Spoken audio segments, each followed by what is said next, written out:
de consommateurs a constaté certaines zones d'ombre dans le processus d'attribution provisoire du marché d'affermage du sous-secteur de l'hydraulique urbaine au groupe Suez qui n'a pas été le moins disant en termes d'offres financières. Cette fédération résume ces zones d'ombre à clarifier à 7. Il s'agit entre autres de la durée anormalement longue du processus. Ensuite, il y a l'attribution provisoire du marché à un soumissionnaire autre que le moins disant étant entendu que la procédure s'est déroulée en 2 phases. Une première de présélection basée sur les capacités techniques des soumissionnaires au terme de laquelle les 3 soumissionnaires ont été retenus et une deuxième phase pour retenir parmi ces 3 soumissionnaires l'offre financière la plus basse et le cas échéant la SDE aurait dû être retenue au lieu du groupe Suez, ajoute la Fédération sénégalaise des associations de consommateurs. Et selon nos confrères de Sud Quotidien, tous ces points sont suffisants pour que la Fédération sollicite des éclairages de l'autorité contractante. Il faut aussi signaler avec nos confrères du journal La Tribune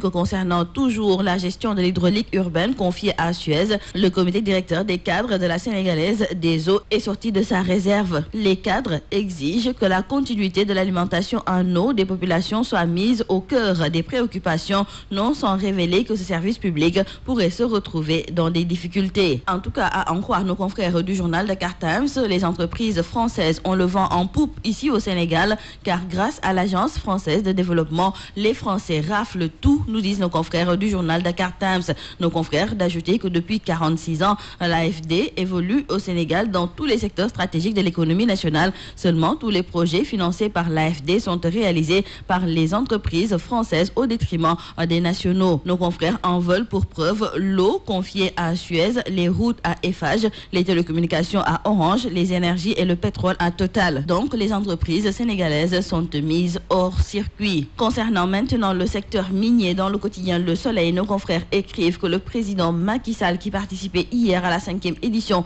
du Salon international des mines, a déclaré que l'ensemble des conventions et les revenus générés par l'exploitation des mines seront publiés. Cela, dit-il, afin de permettre à tout citoyen soucieux de la transparence dans la gestion des ressources minières de disposer de données fiables et récentes, mais aussi exhaustives du secteur. L'agriculture sénégalaise se porte bien et le rapport de la mission conjointe qui regroupe le SILS, la FAO, le PAM, FUSNET et le gouvernement du Sénégal le confirme. Car dans le journal Direct Info, nos confrères nous indiquent que ce rapport qui a été publié hier fait état de résultats prévisionnels assez intéressants. Des records de production ont encore été battus cette année. Parlons politique à présent avec nos confrères du journal L'Observateur qui écrivent que le président Sall ne minimise aucun détail dans la préparation de la présidentielle du 24 février 2019.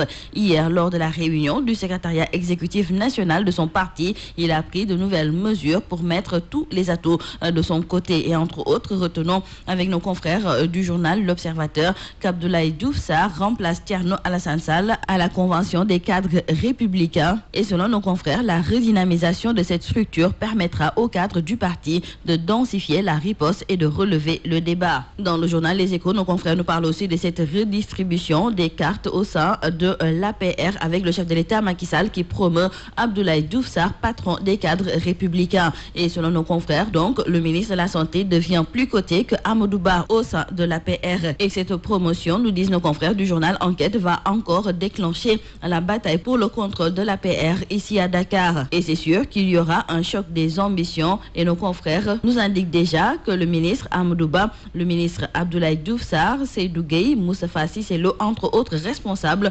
fourbissent leurs armes et c'est Mame Mbaye Niang qui constitue la nouvelle donne. Retenons qu'à 3 mois de l'élection présidentielle prévue le 24 février 2019, l'opposition sénégalaise a aussi un nouveau cheval de bataille, à savoir la sécurisation du scrutin. Nos confrères de Vox Populi écrivent que l'initiative anti-hold-up électorale récemment lancée par Maître Mame Adama Gueye, président de Sénégal Boubès, est couronnée de succès car ce dernier a réussi en un temps record la prouesse de fédérer l'ensemble des forces de l'opposition sur la nécessité de sécuriser le scrutin présidentiel. Et justement, hier, El Hadj Malick Gakou et Maître Mame Adama Gueye se sont rencontrés. Les deux hommes, nous disent nos confrères du journal 24 heures, ont échangé sur les perspectives politiques du Sénégal. Ils ont convenu ensemble avec les forces vives de la nation de mutualiser leurs efforts pour la sauvegarde de la République à travers la mise en place d'une plateforme de défense de la démocratie et des institutions. Terminons par le sport et signalons d'abord avec nos confrères du journal Sud Quotidien que l'officialisation du nouveau partenariat